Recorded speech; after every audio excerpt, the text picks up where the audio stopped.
Friends, இப்போ நம்ம இந்த கப்பு சாம்பிராணி பாக்ஸ் வந்து எப்படி போடுறதுன்னு நம்ம பார்க்க போகிறோம். இப்படி இருக்கிறது வந்து எப்படி போடுறதுன்னு நம்ம பார்க்க போகிறோம். இதுலேயே வந்து இது போல் மடிப்பெல்லாம் கொடுத்துட்ருப்பாங்க. நீ அதுக்கு தகுந்த மாதிரி இப்படி மடிச்சிட்டிங்கனாவே இது அழகாக இது மடிஞ்சிரும். இது பாருங்கள் எப்படி மடியுதுன்னு சொல்லிட்டு.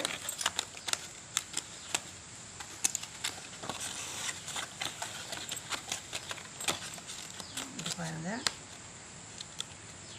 இங்கங்கே அப்படியே கட்டிங் இருக்கும் அழகாக. நம்ம இது கொஞ்சம் இது ஃபினிஷிங் இல்லாமல் இருக்குது, அதனால் நம்ம இது போட்டோம்னா இப்படி வந்துடும். இப்படி வந்தோடனே இது வந்து இப்படியே விடக்கூடாது. இது வந்து இப்படி மடிச்சிங்கன்னா நல்லா பாக்ஸ் மாதிரி வந்துடும். இது போல் ஒரு பீஸ் ஒன்று கொடுப்பாங்க, அது உடையாமல் இருக்கிறதுக்கு வைக்கிறதுக்காக. நம்ம இப்படி பண்ணிவிட்டு இது உள்ளே வச்சுட்டு இப்போ தேவையான கப்பு சாம்பிராணிலாம் எடுத்து நம்ம ஒன்று ஒன்றா நம்ம அடிக்கவே வந்துட்டோம்னா